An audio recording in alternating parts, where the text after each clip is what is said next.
Every so often I play a game and I come away from that experience thinking, I didn't particularly love it, I didn't hate it either, I just had an experience, and I played it and completed it and just went, oh.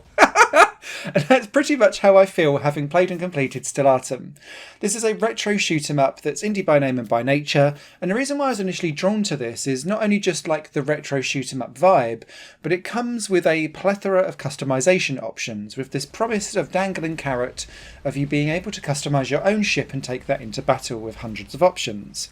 Now that is entirely true. You do have lots of different weapons to swap out, lots of different secondary weapons, thrusters for your engine and engine power and capacity, which translates into a slight difference in the way how your ship turns and moves, and also around regeneration of energy so that you can then fire off some special weapons that are again customizable.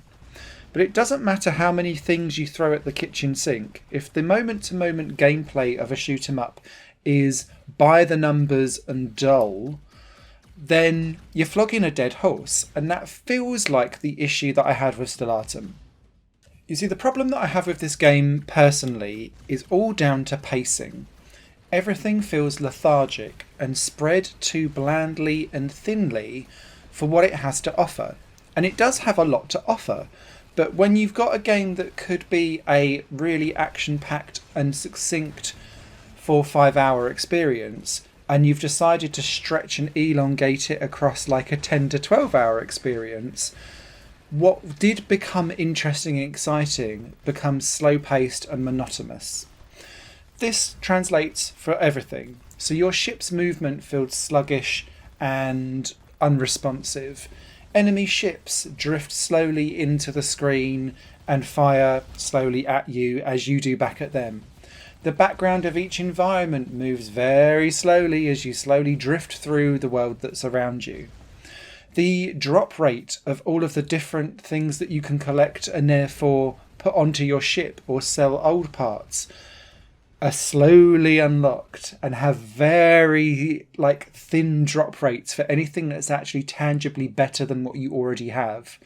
The way how you have to save up money by repeating levels over and over again feels like it's been borrowed from a mobile background but brought to a fully paid gaming PC, where you're grinding again and again throughout different difficulty modes, where the enemies are overpowered with too much HP, that you have too little power to attack and kill, and so you're going to have to grind those levels 4 or 5 times over and over to get maybe a small upgrade, to then make sure that the next time you grind for an upgrade through the same level, you're only going to need to grind through 3 times.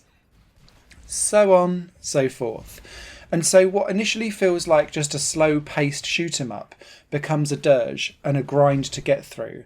And whilst there's nothing technically wrong with the game, and it plays fine, and the moment-to-moment shooting is quite bog-standard and par for the course compared to other shoot-'em-ups, that lethargy just crawls in to every nook and cranny that this game has.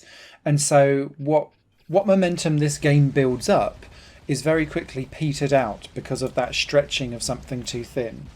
Add on to that the background soundtrack kind of bleeds into the background.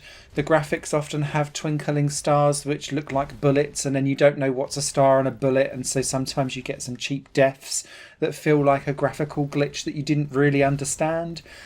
And it kind of all goes a bit meh. If you enjoy a good grind though, maybe Stellatum will be for you. And I don't hate this game in any way, shape or form. It just feels like it's stretched way too thinly. So yeah, that's my warning going in.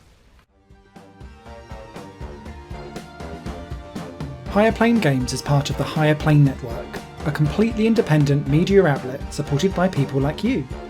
The goal is to create the best possible content that cultivates a richer indie scene for games as well as music and entertainment. To find out more and to get involved, visit patreon.com/Higher Network. Your support makes all the difference, and in return you'll gain access to bonus content and downloads. Thank you for watching.